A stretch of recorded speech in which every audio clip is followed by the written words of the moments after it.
আমি এখন স্বাস্থ্য ও পরিবার কল্যাণ মন্ত্রীর পক্ষে মাননীয় স্বরাষ্ট্রমন্ত্রী জনাব সালাউদ্দিন আহমদকে ধূমপান ও তামাকজাত দ্রব্য ব্যবহার নিয়ন্ত্রণ সংশোধন বিল 2026 উত্থাপনের অনুমতি প্রার্থনার জন্য আহ্বান জানাচ্ছি। ধন্যবাদ মাননীয় স্পিকার।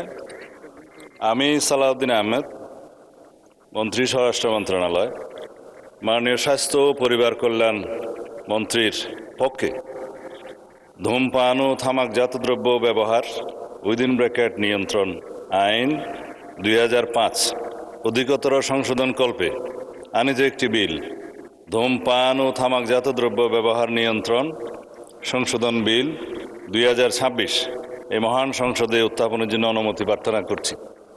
মাননীয় মন্ত্রী, আপনি বিলটি উত্থাপন করুন। ধন্যবাদ মাননীয় স্পিকার। আমি সালাউদ্দিন আহমদ, মন্ত্রী স্বরাষ্ট্র মন্ত্রণালয়, মাননীয় স্বাস্থ্য ও পরিবার কল্যাণ মন্ত্রীর পক্ষে ধূমপান ও তামাকজাত দ্রব্য ব্যবহার নিয়ন্ত্রণ আইন 2005 অধিকতর সংশোধন কল্পে আনিত একটি বিল, ধূমপান ও তামাকজাত দ্রব্য ব্যবহার নিয়ন্ত্রণ সংশোধন বিল 2026 এই মহান সংসদে উত্থাপন করলাম। ধন্যবাদ স্পিকার। ধূমপান ও তামাকজাত দ্রব্য ব্যবহার নিয়ন্ত্রণ সংশোধন বিল 2026 সংসদে উত্থাপিত হলো।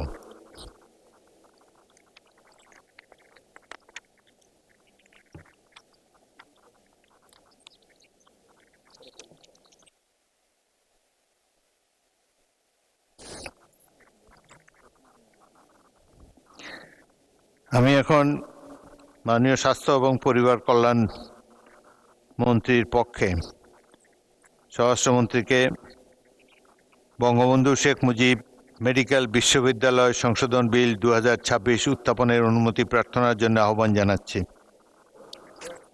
মাননীয় স্পিকার, আপনাকে ধন্যবাদ। আমি সালাউদ্দিন আহমেদ, মন্ত্রী স্বরাষ্ট্র মন্ত্রণালয়, মাননীয় স্বাস্থ্য ও পরিবার কল্যাণ মন্ত্রী পক্ষে বঙ্গবন্ধু শেখ মুজিব মেডিকেল বিশ্ববিদ্যালয় আইন 1998 এর সংশোধন কল্পে আনিত একটি বিল, বঙ্গবন্ধু শেখ মুজিব মেডিকেল বিশ্ববিদ্যালয় সংশোধন বিল 2026 এই মহান সংসদ উত্থাপনের জন্য অনুমতি প্রার্থনা করছি। মাননীয় মন্ত্রী, আপনি বিলটি উত্থাপন করুন। ধন্যবাদ মাননীয় স্পিকার। আমি সালাউদ্দিন আহমেদ, মন্ত্রী স্বরাষ্ট্র মন্ত্রণালয়, মাননীয় স্বাস্থ্য ও পরিবার কল্যাণ মন্ত্রীর পক্ষে প্রস্তাব করছি যে বঙ্গবন্ধু শেখ মুজিব মেডিকেল বিশ্ববিদ্যালয় আইন 1998 এর সংশোধন কল্পে আনিত বিলটি, বঙ্গবন্ধু শেখ মুজিব মেডিকেল বিশ্ববিদ্যালয় সংশোধন বিল 2026 অবিলম্বে বিবেচনার জন্য গ্রহণ করা হোক।